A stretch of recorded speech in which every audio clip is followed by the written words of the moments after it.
Yo no sé si un adelanto de elecciones va a resolver algo cuando somos un país donde no hay planes, donde no tenemos proyecciones hacia el futuro,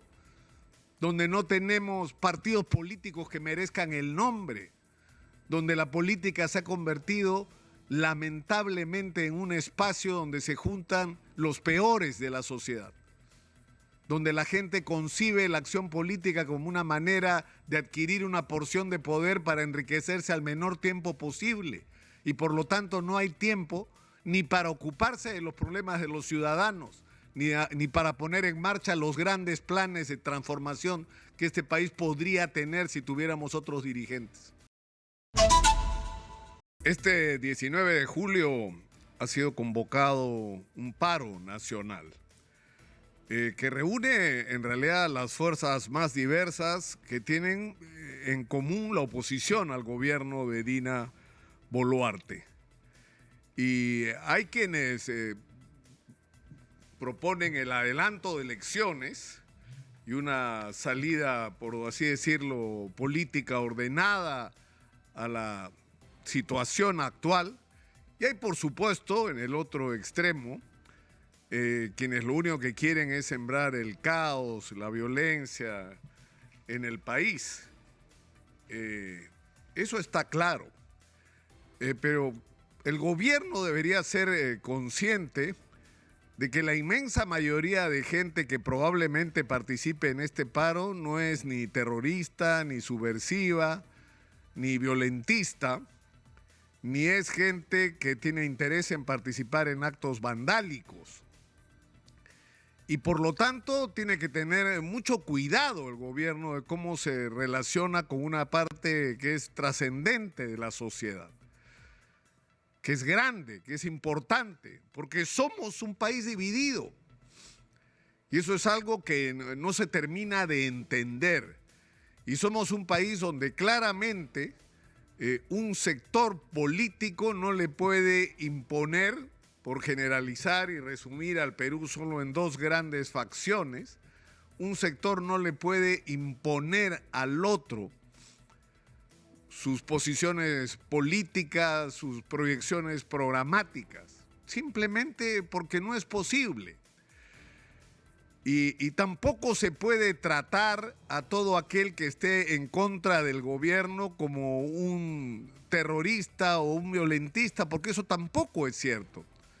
tampoco corresponde a la realidad. La tragedia que vivimos en el Perú desde hace años,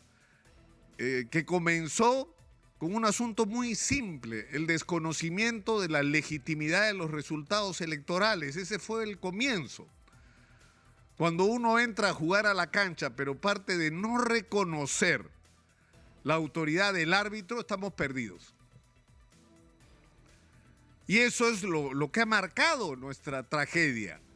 El hecho de que no se haya reconocido, como debió hacerse en su momento, a Pedro Pablo Kuczynski, y no se estableciera un clima distinto al que se estableció en su momento, no tengo que contárselo porque todos lo vivimos. A partir de ese momento lo que hemos vivido es una sucesión espantosa donde, para resumir, hemos tenido en solo 7 años 6 presidentes de la República. Y cuando Pedro Castillo ganó las elecciones, cosa que algunos no terminan por aceptar, y el no aceptar es muy grave, el no reconocer este resultado, porque refleja una incomprensión de lo que está ocurriendo en la sociedad peruana. Yo estoy convencido de algo tan simple como esto. Si la señora Keiko Fujimori se sentaba en este estudio como yo le ofrecí, ganaba las elecciones por 40.000 votos o 50.000. Y no lo hizo por su propia decisión, porque así está el Perú. Con las justas gana la elección un sector sobre otro, porque este país está dividido y tendríamos que partir de ese reconocimiento. Y el reconocer esa división debería llevarnos a tomar políticas, decisiones con la mayor responsabilidad posible para buscar cómo salimos de este entrampamiento, en un contexto en que quienes están pagando las consecuencias de este encuentro, que ha ido de la mano además con el hecho de que las decisiones de gobierno en el Perú todos estos años hayan estado en manos de gente que, más allá de continuar las cosas bien que hizo Alberto Fujimori, continuaron con todas las cosas que hizo mal. Y hemos tenido un gobierno que no solamente no ha mejorado la performance en relación a corrupción, la corrupción está cada vez peor. Es un fenómeno generalizado y la ineficiencia del Estado peruano ha llegado a un nivel inconcebible, al punto en el que no hay en las postas médicas medicamentos que están guardados en los almacenes. Ese es el nivel de ineficiencia del aparato del Estado peruano de una manera simbólica. Entonces, el problema cuando ganó las elecciones Pedro Castillo debió ser reconocer una realidad de un país dividido donde un sector de la sociedad no le podía imponer su voluntad al otro y buscar términos de entendimiento para hacer un gobierno de consenso nacional que nos permitiera ocuparnos de los problemas de aquellos que no se pudieron beneficiar con el extraordinario crecimiento económico que hemos tenido, pero por el otro lado que nos permitiera aprovechar las extraordinarias oportunidades que hoy tenemos como país. Perdimos un año y medio prácticamente completo, un año y medio de confrontación, de enfrentamiento, y no nos ocupamos de aquello que había que ocuparse, que es de buscar esos puntos de encuentro que existen. Y el 7 de diciembre, cuando Pedro Castillo, creo yo, agobiado por las denuncias de corrupción,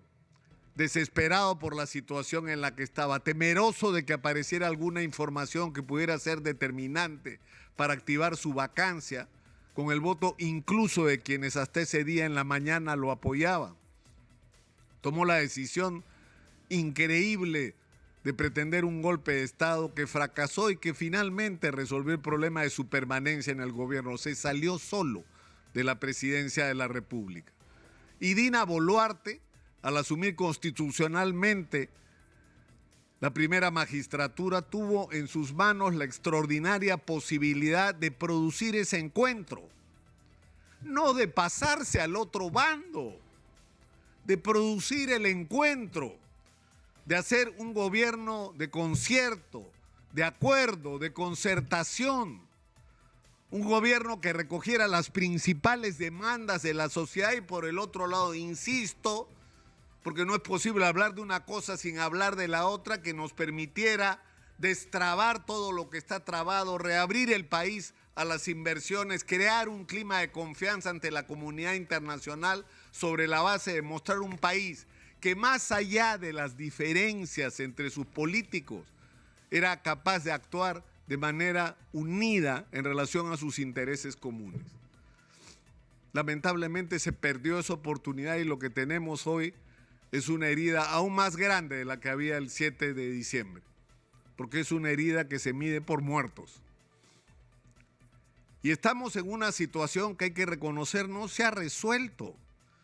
porque esto no está resuelto. No es que Dina Boluarte se queda hasta el 2026 y se acabó la discusión. Yo soy muy pesimista con respecto a lo que podría significar un adelanto de elecciones, pero hay un sector muy importante del país que está harto de la situación que estamos viviendo y que lo que quiere es ese adelanto de elecciones. Yo no sé si un adelanto de elecciones va a resolver algo cuando somos un país donde no hay planes, donde no tenemos proyecciones hacia el futuro, donde no tenemos partidos políticos que merezcan el nombre, donde la política se ha convertido lamentablemente en un espacio donde se juntan los peores de la sociedad,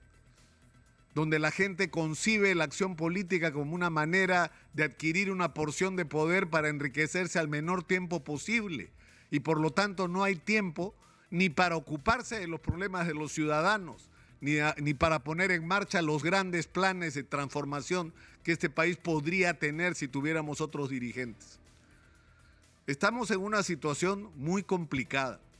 Y yo creo que estos días deberían servir, es decir,